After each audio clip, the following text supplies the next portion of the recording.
Shalom e bem-vindos à Via Rápida Israel, uma frase do hebreu que significa amarás a Israel. Esperamos que vocês fiquem conosco porque nosso professor Dr. Baruch vai compartilhar um estudo expositivo da Bíblia. Dr. Baruch é professor titular no Instituto Zera Avraham, com sede em Israel. Ainda que todas as aulas no Instituto são dadas em hebraico, o Dr. Baruch fica feliz em compartilhar este estudo semanal com dublagem em português. Para mais informações sobre nosso trabalho em Israel, visite nosso site amarasaisrael.org. Fiquem agora com o Dr. Baruch e a aula de hoje. When you hear the concept sin, Quando você ouve o conceito de pecado, o que vem à sua mente? A maioria das pessoas no mundo, não importa de onde sejam europeias, sul-americanas, americanas ou asiáticas, não faz diferença. A grande maioria das pessoas neste planeta meio que zomba do pecado. Elas não acreditam que exista um ato que lhes trará punição de um Deus todo-poderoso.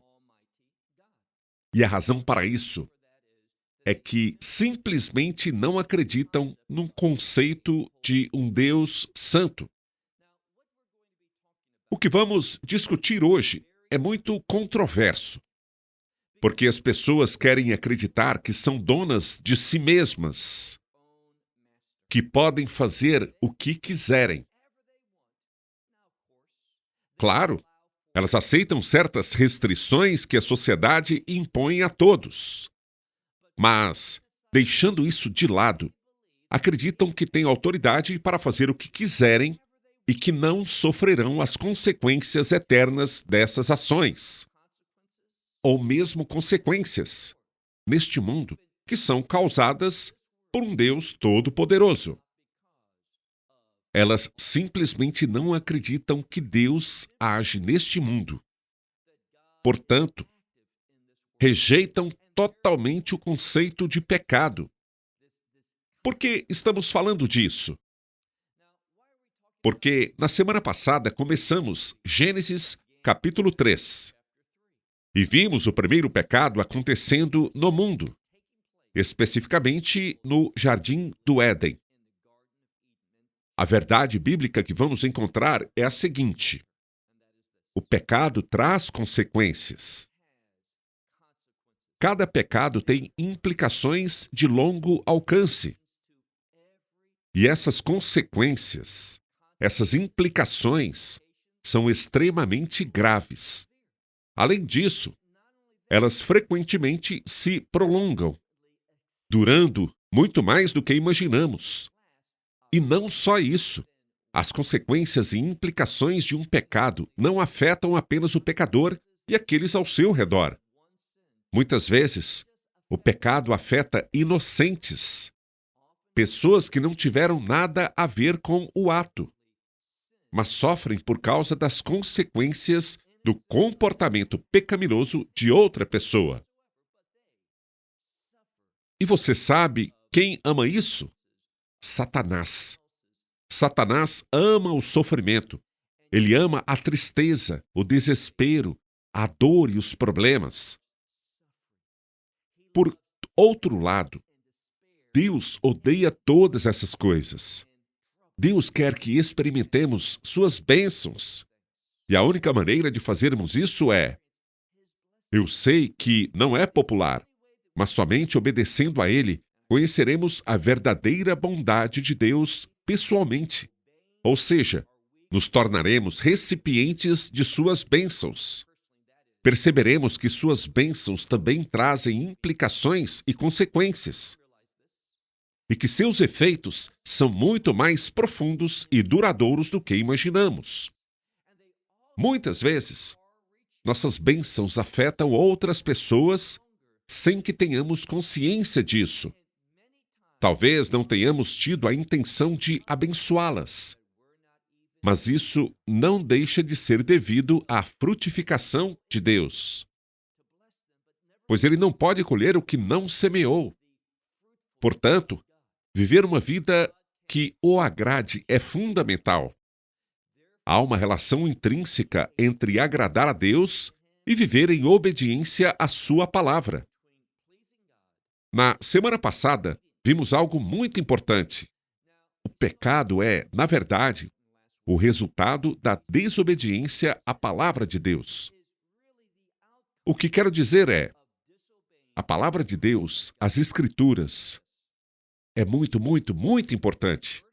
Se você não valorizar muito esse livro, se não submeter sua vida à autoridade de Deus, se não estudá-la e aprendê-la bem, você viverá uma vida insatisfatória. Você não terá alegria. Você não conhecerá o que é o contentamento. Você ficará frustrado. Não importa qual seja a sua situação terrena. Lembro-me de assistir a um desenho animado quando era muito jovem. E o personagem, Charlie Brown, dizia: "Não sei o que há de errado comigo, Linus." O que ele está dizendo é: não há realmente nada de errado na minha vida. Não consigo dizer exatamente o que é, mas eu não sou feliz, não tenho alegria, não tenho satisfação, não tenho contentamento. Deixe-me lhe dizer uma coisa. Se você não viver em obediência à verdade bíblica, você experimentará essa mesma frustração, independentemente da sua situação terrena. Isso significa que você pode ter aparentemente tudo o que uma pessoa poderia desejar. Pode ter, do ponto de vista humano, uma vida plena. Pode não ter nada que lhe falte fisicamente, materialmente. Mas você não se alegrará. Não conhecerá a paz interior e o contentamento que só vem através da obediência à palavra de Deus. Nós vimos que Deus falou tanto ao homem quanto à mulher. E eles rejeitaram a sua palavra. E é aí que o pecado se manifesta. Portanto, toda vez que rejeitamos uma verdade divina revelada em sua palavra, acabamos gerando pecado em nossas vidas e colhendo as consequências de longo alcance desse pecado. Nós interrompemos nosso estudo depois desse pecado, quando Deus se aproximou de Adão. E como ele reagiu? As Escrituras dizem que ele se escondeu. Por que ele fez isso? O que discutimos e enfatizamos no final do estudo da semana passada é que Adão se escondeu porque estava nu. E essa palavra é muito importante. Nas Escrituras, a nudez está associada à vergonha e à culpa. Não apenas como um sentimento externo, mas como a percepção e o reconhecimento interior da própria culpa. E como ele se sentiu? Na semana passada, vimos que ele fugiu e se escondeu por medo. Com isso, aprendemos algo. A Bíblia fala muito sobre o temor do Senhor em um sentido positivo. Esse tipo de temor nos leva a nos aproximarmos de Deus com submissão e humildade. Nos leva a querer nos submeter ao que lhe agrada. O outro tipo de medo nos leva a fugir dele. Isso é uma tolice. Por quê? Porque Deus, nosso Criador, nos ama. Se olharmos em Gênesis 2, veremos que ele colocou a humanidade, ou seja, o primeiro homem e a primeira mulher, em um paraíso que tinha todas as provisões de que precisavam. Mas agora eles estão fugindo, se escondendo daquele que demonstrou seu desejo de abençoá-los no sentido mais pleno desse conceito de bênção. Observe como Deus responde. E é aqui que queremos começar nosso estudo do texto. Vamos comigo, por favor, ao versículo 11. Adão está se escondendo e Deus fala com ele. Observe o versículo 11. E Deus perguntou: quem disse que você estava nu?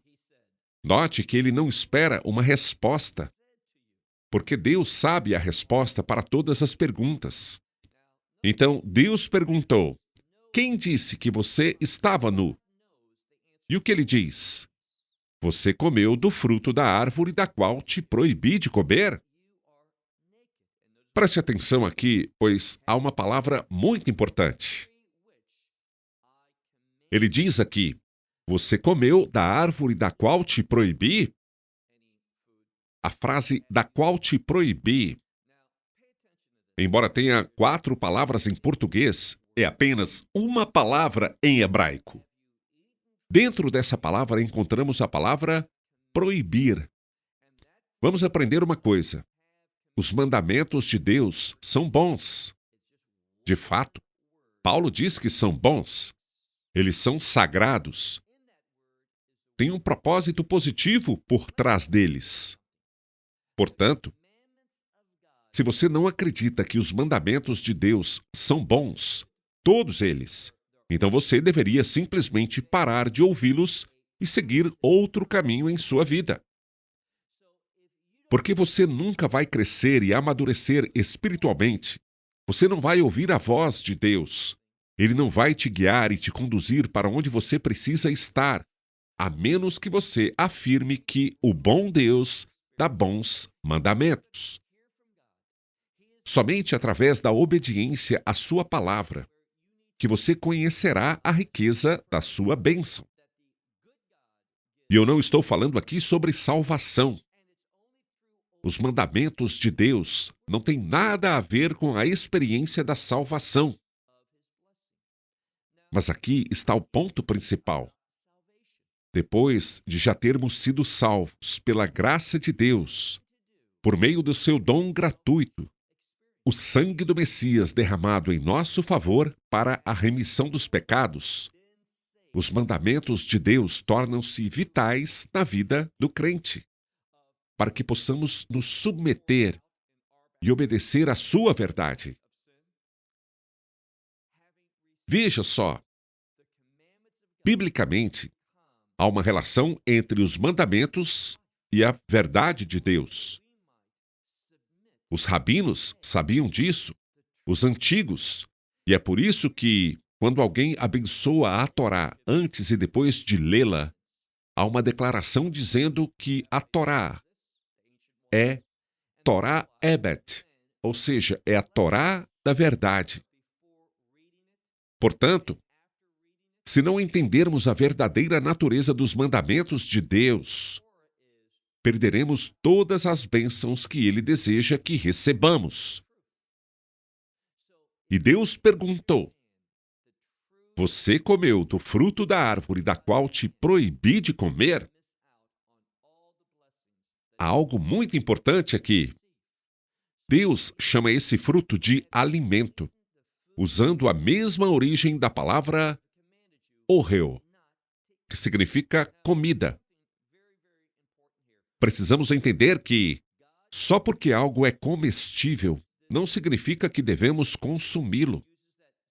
Aprender essa disciplina é um dos propósitos da Kashrut, as leis alimentares que encontramos no Antigo Testamento. Aqui Deus diz: sim, isso pode ser alimento, mas eu te proíbo. Um dos aspectos da Kashrut, as leis alimentares, é que ela nos ensina a disciplina. Ela nos ensina que devemos colocar ordem em nossa vida. E o que fazemos constantemente 3 vezes por dia? Nós comemos. O propósito principal da Kashrut não é a saúde, mas a espiritualidade. Ou melhor, não é a saúde física, mas a saúde espiritual. Aprendi que existem certas coisas proibidas e outras permitidas, e, portanto, o fundamento da Kashrut é ensinar a pessoa sobre a obediência à palavra de Deus. Então, o casal Adão e Hava não obedeceu ao mandamento de Deus. Agora, observe o versículo 12 e note como o homem responde. Ele diz: Então disse o homem: a mulher que tu.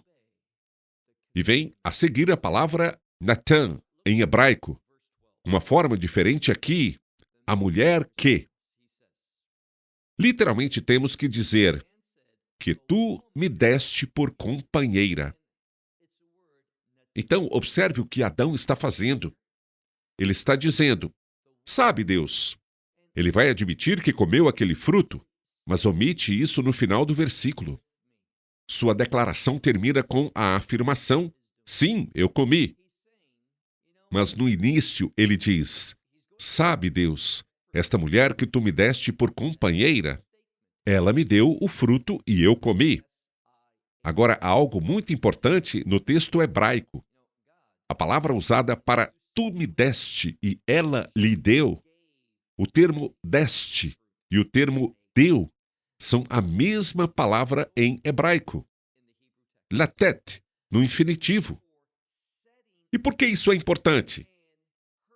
Adão está tentando dizer, e o texto hebraico deixa isso bem claro, que tudo isso aconteceu. Eu comi, porque ela me deu e você a deu para mim. Então, na verdade, Adão está meio que insinuando que esse pecado realmente começou com Deus. Ora, espero que, ao ouvir isso, você consiga enxergar as implicações teológicas dessa afirmação. Deus não peca. Deus não leva ninguém a pecar. E quando o pecado acontece, Deus não tem nada a ver com isso. Mas existe uma teologia, e não é nova, que distorce a soberania de Deus. Deus é soberano? Sim, Ele é. Mas o que isso significa? Veja só, o inimigo, e vemos isso neste capítulo, capítulo 3. Satanás pegou a verdade de Deus e a distorceu. Deus é soberano? Sim, isso é verdade. Mas as pessoas não podem distorcer a soberania de Deus. E esta passagem bíblica é um excelente exemplo. Por que digo isso? Há pessoas que ensinam sobre a soberania de Deus, e eu acredito na soberania, mas elas distorcem essa boa doutrina e forçam o texto a dizer que tudo o que acontece é, de fato, obra de Deus e que Ele é a causa por trás de tudo. É isso que Adão está dizendo aqui, e isso não é o caso. Ele está errado. Adão está falando aqui sobre algo que não agrada a Deus. Veja só o pensamento de Adão. Eu só disse que era Deus porque foi Ele que me deu esta mulher. E ela que me deu o fruto. Em outras palavras, Deus é a fonte do pecado. Nós sabemos que essa é uma afirmação herética. Mas é isso que o homem diz logo no início. Agora veja como Deus responde no versículo 13. É Deus quem fala. O Senhor Deus perguntou então à mulher. Então, depois de falar com o homem, ele fala com a mulher, ou seja, ele termina sua conversa com o homem, embora ainda não esteja fora de cena. Veja novamente o versículo 13. O Senhor Deus perguntou à mulher: que foi que você fez? Respondeu a mulher. Ou seja, a mulher disse: Di Nahash. Normalmente traduzimos a palavra Nahash como serpente ou cobra. Mas perceba que, só porque essa mesma palavra é usada em relação ao que chamamos de cobra hoje, esta não é uma cobra. Nahash, aqui, é uma entidade totalmente diferente. É uma criatura. Então a mulher diz: Nahash me enganou. Ou, em outras palavras, me desviou. A palavra aqui é nashá, que significa enganar. Mas esta forma, de hif'il, se refere a fazer com que alguém seja enganado. Ela está dizendo, então, essa serpente me enganou. Embora o texto massorético aponte a palavra Nashá. Os textos bíblicos mais antigos, anteriores ao texto massorético, não continham essa indicação. Portanto, não sabemos se é a palavra Nashá ou Nassá. E qual é o significado? Preste atenção ao seu significado. A palavra Nassá significa elevar. Muitas vezes se refere a levar embora ou ser levantado com orgulho. Então, o que esse texto pode estar dizendo é: Satanás me elevou de forma orgulhosa. Despertou em mim soberba e por isso agi movido pelo orgulho. E que resultado é esse? O pecado. Mais uma vez, ela está dizendo que essa serpente é a verdadeira culpada. Veja novamente. Respondeu a mulher: a serpente me enganou. E finalmente, ela diz a mesma coisa que o homem. E eu comi. Veja agora a origem de tudo isso. Adão diz que a origem é Deus. Mas ela diz que não. A origem é Hassatan, a serpente. Veja em seguida o versículo 14. Aqui Deus está falando e diz: E então o Senhor Deus disse a Nahash, a serpente: já que você fez isso, maldita é você.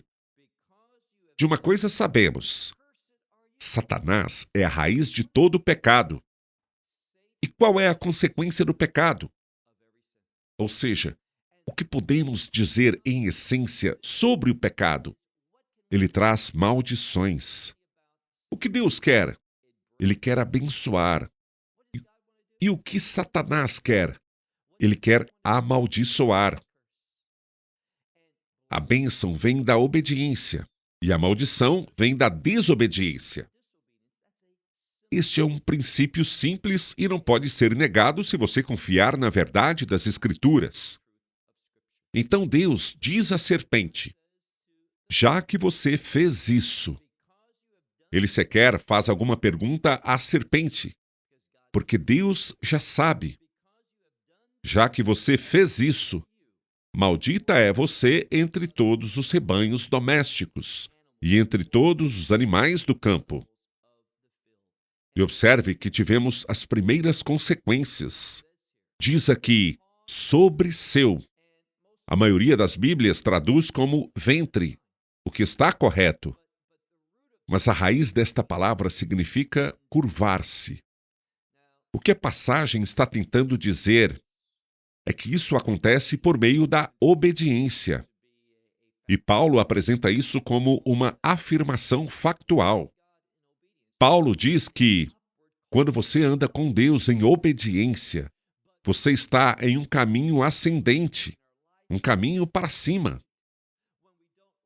Mas quando desobedecemos, quando nossa vida se baseia na desobediência, quando não amamos o próximo, mas desejamos causar-lhe a morte, nós seremos derrubados.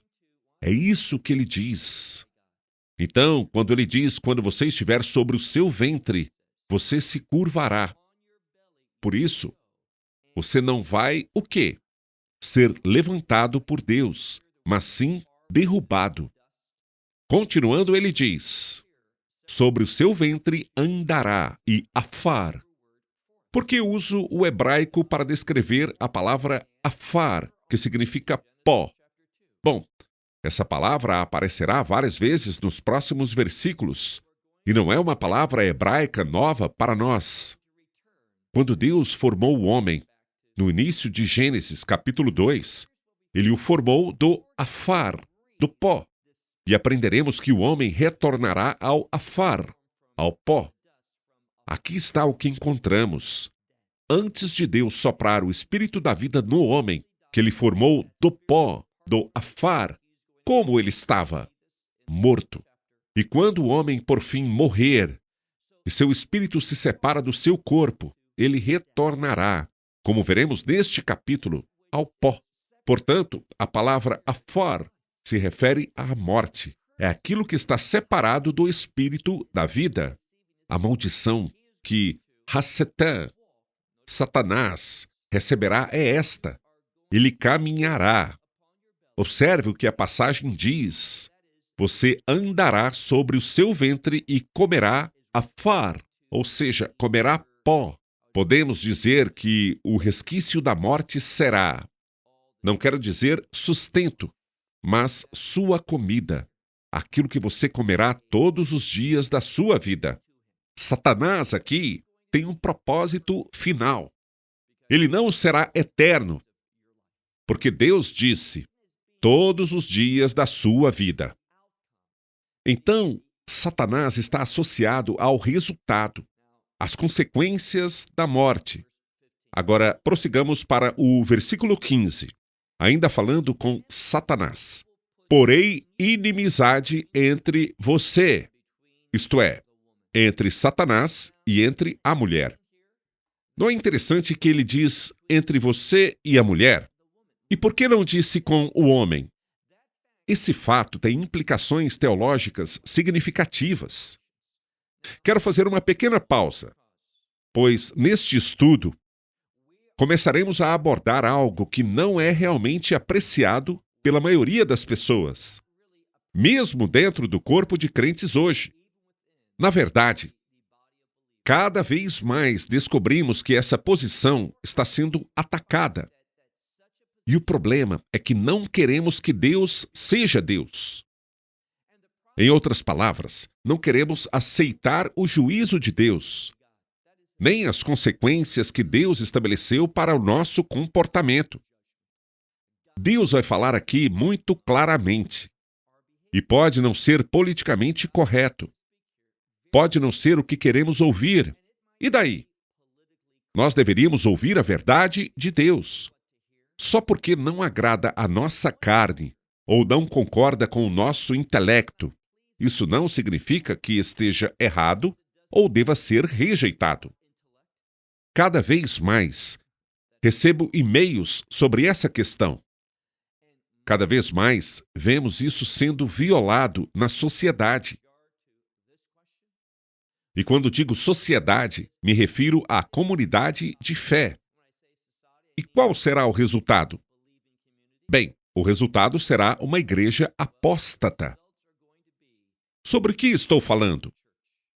Nós já vamos chegar lá. Veja mais uma vez.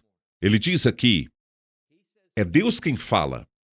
Porém, inimizade entre você, Satanás, e entre a mulher, e entre a sua descendência. A quem ele se refere quando diz descendência?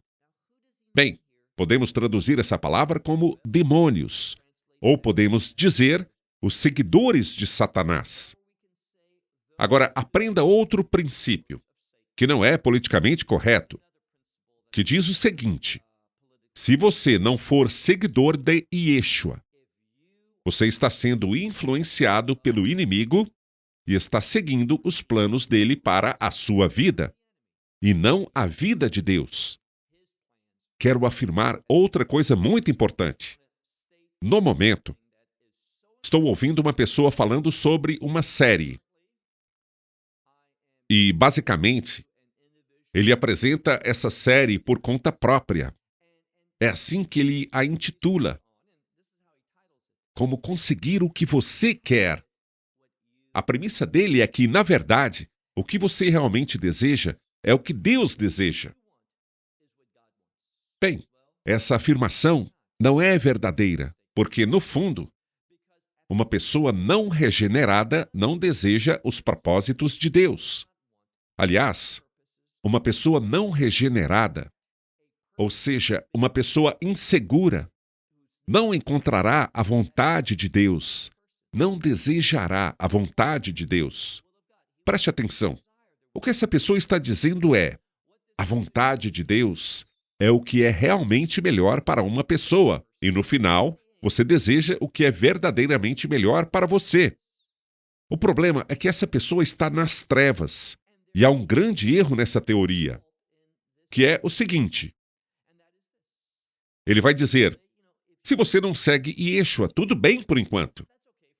Mas o que eu quero que você faça?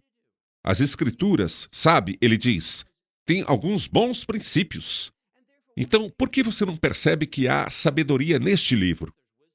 Há sabedoria em vários livros. Por que não poderia haver sabedoria aqui? Ele está quase se desculpando ao dizer, esta é a palavra de Deus. Eu sei que muitos de vocês não dizem isso. Tudo bem, não vamos dizer, mas essa é uma afirmação errada. Além disso, ele diz comece a aplicar esses princípios em sua vida.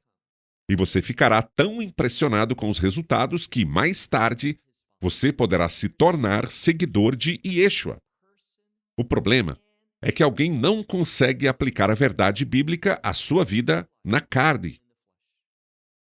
Este é o fato bíblico. A menos que alguém tenha experimentado a regeneração pela graça de Deus, por meio da fé, na mensagem do Evangelho, essa pessoa não pode implementar os princípios de Deus em sua vida. Você não pode servir a Deus na carne. Somente Yeshua, pelo seu Espírito, te capacita, te dá potencial para aplicar a verdade espiritual, os princípios de Deus à sua vida. E é por isso, e estou muito convicto desta afirmação, que quando Deus começa a agir na vida de uma pessoa, esse trabalho que ele realiza sempre nos leva, antes de tudo, no início, a uma consciência do nosso pecado. Em outras palavras, nós entenderemos nossa necessidade de salvação, nossa necessidade de perdão. É assim que Deus começa. Deus não diz, faça isso, faça aquilo e faça aquilo outro, e você perceberá que será abençoado por essas coisas, e então você vai querer ter fé em mim. Não é isso que acontece. A obra de Deus na vida de uma pessoa começa com uma experiência de salvação. E se nos afastarmos dela, estaremos nos afastando de uma verdade fundamental das Escrituras. É por isso que é tão perigoso dizer, simplesmente adote esses princípios. Se você não gosta da Bíblia, se você não gosta de Deus, se você não gosta de toda essa coisa religiosa, tudo bem. Só aceite esses princípios.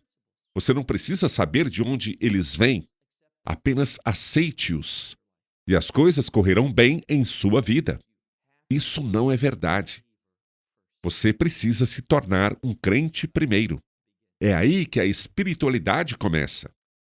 Então veja novamente, ele diz aqui no versículo 15: porém, inimizade entre você e a mulher, e entre a sua descendência, que é a descendência de Satanás, ou seja, entre os demônios ou aqueles que seguem Satanás, isto é, aqueles que não são crentes, e entre a descendência dela. O que ele está dizendo aqui é que Satanás é contra o povo de Deus. Podemos dizer que Satanás é contra a humanidade. Só porque alguém não segue o Messias, não significa que Satanás vai tratar essa pessoa bem. Não. Satanás pode aparentemente dar suas recompensas, coisas materiais, para afastá-lo cada vez mais de Deus. Mas no final, o que ele quer? Ele quer adversidade. O que significa a palavra hassatá, adversário. O que ele traz para a vida das pessoas? O que ele quer que experimentemos por toda a eternidade? A adversidade. Então, não é que vemos aqui que Satanás é amigo de metade do mundo, ou seja, dos que não seguem o Messias. Certamente, não estou dizendo que metade do mundo o segue, mas estou apenas dividindo em dois grupos. Ele diz, porém inimizade entre a sua descendência e a descendência dela. O que mais ele diz? Ele também diz nesta passagem, esta te ferirá a cabeça. A maioria dos comentaristas interpreta essa frase como significando que você será derrotado. No final, a descendência da mulher, que é o Messias que veio a este mundo por meio de uma mulher, esmagará, ou seja, derrotará a cabeça de Satanás. E o que vem a seguir? Mas você, Satanás, você lhe ferirá. Onde? O calcanhar. O que isso significa? Uma verdade muito profunda que encontramos aqui está na palavra Ekev. Desta forma, a palavra Akev significa o calcanhar de uma pessoa, ou seja, a parte posterior do pé. No livro de Gênesis, percebemos uma relação entre essa palavra, Ain, Kuf, Veit, e a recompensa que Deus deseja nos dar. E é exatamente isso que Satanás procura impedir. Se você é crente, ele não pode levá-lo eternamente. Você estará no reino de Deus. Mas o que isso nos mostra é que Satanás, ao agir assim contra o crente, diminui nossa recompensa. Porque a palavra Akev está relacionada à recompensa. Bem, você deve se lembrar de um relato mais adiante no livro de Gênesis, e chegaremos lá alguns meses depois, em que uma mulher chamada Tamar tem gêmeos. Você deve se lembrar que um dos gêmeos começa a sair do útero, e a parteira coloca um fio escarlate no pulso deste suposto primogênito. Mas ele recua, ele se retrai, e o segundo filho irrompe, e é por isso que ele é chamado de Peretz, que significa irromper. E o que acontece depois? Ele toma o direito do primogênito, a recompensa, e conquista a vitória. O que aprendemos com isso? Bem, só porque um braço ou outra parte do corpo sai primeiro, a recompensa do primogênito, esse direito, só é concedida quando o calcanhar sai. Estamos falando de um parto normal, e a última coisa a sair é o calcanhar. Assim, o calcanhar simboliza a recompensa ou a vitória. O que isso nos mostra é que Satanás tentará corroer nossas recompensas. E como podemos entender isso na prática? Na prática, o que descobrimos é o seguinte: se você é crente, passará a eternidade no reino de Deus e haverá um dia de recompensas, no qual você comparecerá perante o Messias e receberá as recompensas. O que dizem as Escrituras? Elas dizem que o Messias virá em breve para retribuir a cada um segundo as suas obras. Portanto, é um julgamento das obras. Não se trata de salvação. Este julgamento das recompensas é apenas para os crentes. E o que vai acontecer? Nossas vidas serão examinadas e ele lançará fogo sobre todas as nossas obras. As obras feitas corretamente, com fé e pelas razões certas, serão refinadas por esse fogo. Mas as obras que não forem feitas corretamente, com atitudes corretas e a fé verdadeira, serão consumidas e sofreremos perdas. E todas essas perdas, a quem devo atribuí-las? A obra de Satanás em nossas vidas. É por isso que eu disse que você realmente não pode colocar os princípios de Deus em ação em uma situação de forma que o agradará, de forma que o fará responder positivamente, se você não for crente. Porque você não pode servir a Deus na carne, somente através do Espírito que você pode obedecer. É por isso que os princípios de Deus não são para os que geraram a perda, mas apenas para aqueles que são crentes. Então, Satanás, por fim, será derrotado pelo Messias, a descendência da mulher. Mas Satanás tentará minar, tentará ferir nossa recompensa. Continue, ele diz no versículo 16: E à mulher ele declarou: multiplicarei grandemente o seu sofrimento. Essa palavra que traduzi como dor aparece várias vezes nos próximos versículos, e isso é importante, porque há consistência. Mas no português, essa passagem foi traduzida de várias maneiras. E eu compartilharei com você, traduzindo cada vez da mesma forma, para que você saiba que se trata da mesma palavra hebraica, mas apresentada de forma simples e diferente. Deus diz como punição, e isso é uma prova, é uma documentação da palavra de Deus. Originalmente, uma mulher poderia ter dado à luz sem nenhum, o quê? Sem nenhum sofrimento.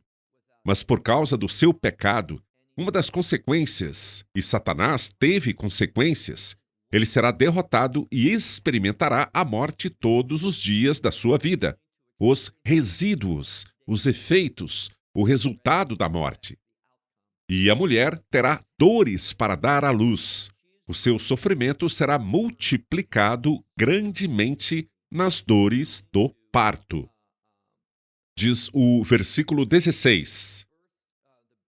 E você terá dor na gravidez, e com sofrimento você dará à luz filhos. Então, essas duas coisas são realidade nos dias de hoje. Além disso, ele continua: para o seu marido é a sua paixão, o seu desejo, a sua vontade. Isso é bem interessante porque a versão ESV da Bíblia, English Standard Version, muita gente gosta desta tradução. É muito popular hoje em dia. Quanto a mim, não sou um grande fã dessa tradução. É simplesmente estranho que, de repente, eles usaram ali a tradução, eles fizeram algo. E disse: e o desejo será contrário ao do seu marido. Isto é muito sério, pois a palavra contrário não está lá. Por que eu digo isso? Bom, eu ouvi de alguns professores bastante conhecidos que leram assim sem pesquisarem. Se você olhar bem, verá que diz ve'el. A palavra el, em hebraico, desse jeito, significa para. E depois a palavra isher. Isher, no hebraico antigo, significa seu marido. Hoje dizemos abalar, mas isher significa seu homem ou seu marido. Então lemos para seu homem. E a palavra que vem a seguir é teshuká. A palavra teshuká significa paixão.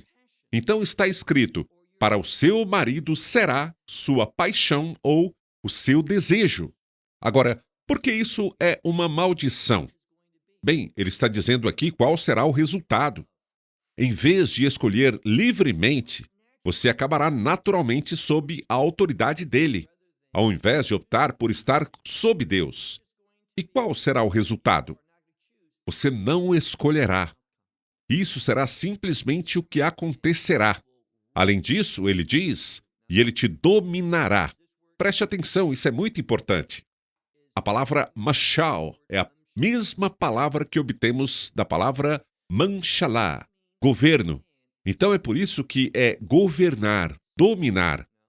Então não significa que o homem explora, abusa, maltrata. Não. Está dizendo aqui: estou reunindo algo. Você terá desejo por um homem, e esse homem te governará. Ele será a autoridade sobre você. Eu entendo que hoje, embora não seja popular ouvir isso, isso é consequência do pecado. Paulo retoma essa ideia. E é por isso que ele afirma que uma mulher não deve ter autoridade para ensinar um homem. Uma mulher não deve ocupar certos cargos em uma igreja. Uma vez mais, isso é amplamente violado hoje em dia. Mas se descartarmos esse pensamento e dissermos: sabe de uma coisa? Eu não acredito nisso, eu acredito no Messias, tudo isso já foi abolido. Sério. Então temos um problema. Nós temos um problema porque se dissermos que isso foi abolido, o que dizer das outras coisas? Precisamos ter consistência quanto à interpretação das Escrituras. Então não pergunte: isso me parece certo? É isso que eu quero ouvir? Isso me agrada? grande parte das Escrituras, em nosso processo de pensamento natural, não será assim.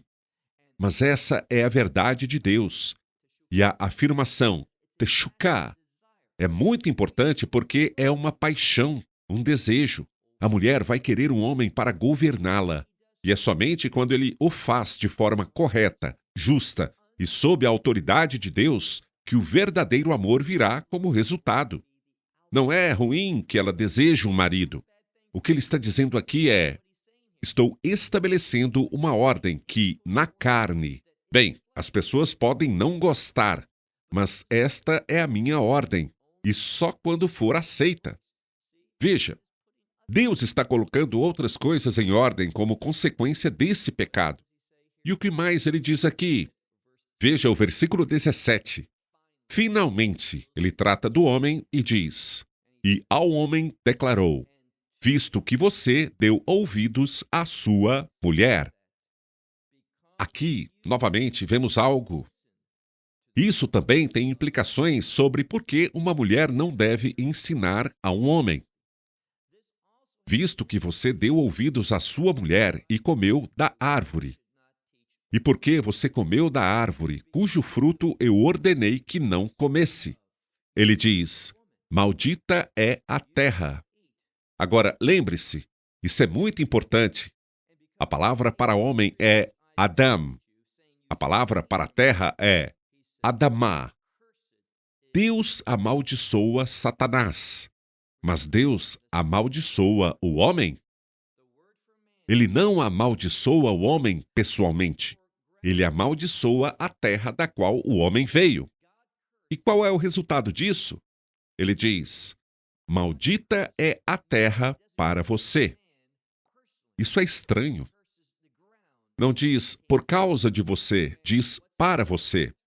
Da mesma forma que uma mulher terá dor durante o parto, como ele diz, então, toda vez que uma mulher engravida durante a concepção, muitas vezes ela não se sente bem, tem enjoos matinais. Portanto, a concepção, toda a gravidez não é fácil.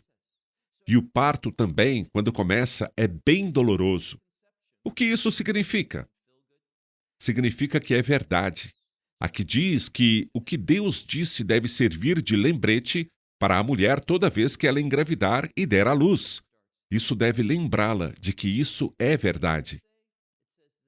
E os homens, porque vão trabalhar na terra, a terra será amaldiçoada. Não será como o jardim do Éden, que produzia coisas naturalmente, que cresciam por si só. E nós simplesmente pegávamos e comíamos. Não, é muito diferente. Assim ele diz: maldita é a terra para você. Quando você vê esta terra não fazendo o que você queria que fizesse, você perceberá que tudo o que eu disse é verdade. Continuando, ele diz: com dor, a mesma palavra. Com dor, você vai se alimentar dela todos os dias da sua vida. O que significa que você vai ter que trabalhar, vai ter que labutar muito para ter comida. Esse trabalho não será fonte de alegria para você. Muitas vezes será frustrante, será difícil e será cheio de pressão, ansiedade e outras coisas do tipo. É isso que ele está tentando dizer. Em relação à terra, ele diz: ela lhe dará espinhos e, algumas Bíblias dizem, e ervas daninhas brotarão para você, e você terá que alimentar-se das plantas do campo. Duas coisas importantes aqui. Vemos que a grama, ou melhor, a terra, não produzirá apenas coisas boas, mas haverá o quê? Uma oposição. Os espinhos e as ervas daninhas. O jardim do Éden não tinha nada disso. Então, quando olhamos e dizemos: você sabe, existem plantas boas e plantas ruins. No jardim do Éden não havia plantas ruins. Quando olhamos para a criação e vemos a palavra para cardos, ou ervas daninhas, vemos um jogo de palavras. Por que a palavra para cardo, em sua forma verbal, significa deteriorar? Isso nos diz que este mundo vai se deteriorar. E nós já ouvimos muito sobre mudanças climáticas. Sabe de uma coisa? Eu acredito que o clima está mudando. Acredito que este mundo, em termos agrícolas e geológicos, está se deteriorando. Mas não creio que a causa principal seja o homem. No sentido do que estamos fazendo, podemos ter uma pequena parcela de culpa. Porém, biblicamente, Deus nos diz que este mundo passará por um processo de decadência. Ele vai se deteriorar, vai piorar, e isso é consequência do pecado. Portanto, não vejo ninguém dizendo: acredito que as mudanças climáticas se devem à pecaminosidade intrínseca do homem, não por causa do capitalismo, mas pela maldade inerente à humanidade. Repetindo, espinhos e ervas daninhas brotarão para você, e você terá que alimentar-se das plantas do campo, com o suor do seu, alguns dirão rosto, outros testa. A palavra é af, que significa nariz ou narinas. O que isso significa é que você terá que respirar muito. Você trabalhará e transpirará para comer o seu pão até o dia que volte. Literalmente diz, até que volte à terra, visto que dela foi tirado, porque pó, ou seja, porque você é pó e ao pó voltará. Então, mais uma vez, vemos que a morte ocorre quando ele diz: no dia em que dele comer, certamente você morrerá. O homem vai morrer, é um processo. Mas ele voltará ao pó do campo. Observe agora o versículo 20. E o homem chamou a sua mulher de Rava, Eva, porque ela seria mãe de todos os viventes. Por que esse versículo está ali? Apenas para nos dizer o nome dela? Não. Ele diz: o que estamos discutindo agora, o papel da mulher na humanidade, neste mundo. Tudo começou com a mulher. Então, olhamos para este mundo e nos lembramos da mulher, que foi quem trouxe o pecado a este mundo porque foi enganada por Satanás. Em segundo lugar, vemos algo mais. Observe o versículo 21. E o Senhor Deus fez para o homem e sua mulher. A palavra a seguir é uma espécie de túnica. Em algumas Bíblias está escrito avental, mas é mais uma túnica. Túnicas de pele, e ele os vestiu. O que percebemos aqui? Estamos vendo aqui o conceito de expiação. Deus fez isso. Deus providenciou uma cobertura sobre a vergonha, a nudez, a vergonha dos homens. Aqui vemos um vislumbre da salvação. Vemos um vislumbre da obra da redenção. Deus proverá aquilo que cobre nossa vergonha, nossa culpa. Não podemos fazer isso sozinhos. Isso é o que Ele faz. Bem, concluímos por aqui. Até a próxima semana, quando terminarmos o capítulo 3 e prosseguirmos para o capítulo 4. Até lá, que Deus o abençoe ricamente e que você leia e releia o que estudamos. Minha esperança é que você incentive outros a assistir e estudar conosco. Até a próxima semana. Shalom! Esperamos que você tenha desfrutado da aula de hoje e que possa compartilhá-la com outros. Te convidamos a participar e nos acompanhar a cada semana, a esta hora e por este canal, em mais um episódio de Amarás a Israel. Para mais informações em português, visite amarasaisrael.org, onde encontrará muitos outros estudos realizados pelo Dr. Baruch. Até a próxima semana. Que Deus, nosso Messias e Yeshua, nosso Senhor Jesus Cristo, te abençoe durante a sua caminhada com Ele. Shalom, desde Israel.